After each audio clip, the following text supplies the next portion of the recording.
अस्सलामुअलैकुम, मैं हूं हुरैन फातिमा और आप देख रहे हैं हिमायती न्यूज HD चैनल। नजर डालते हैं आज की अहम खबरों पर। भैंस कॉलोनी में दो ग्रुपों के दरमियान तसादुम में एक शख्स जख्मी। थाना सुकन की हदूद में भैंस कॉलोनी दुआ बेकरी के करीब रोड नंबर 6 पे दो ग्रुपों के दरमियान तनाजा पेश आया। इतलात के मुताबिक दोनों ग्रुप बच्चों के दरमियान होने वाली लड़ाई के मामले पे सुलह कराने के लिए जमा हुए थे।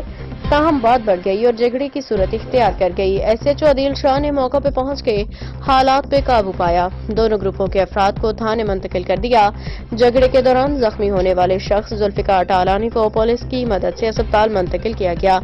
ताहम कोई जानी नुकसान नहीं हुआ। SHO सैयद आदिल शाह और सुखन पुलिस के मुताबिक वाक़े की मजीद तहकीकात जारी है और कानूनी कार्रवाई अमल में लाई जाएगी। मोहम्मद वकार भट्टी की रिपोर्ट।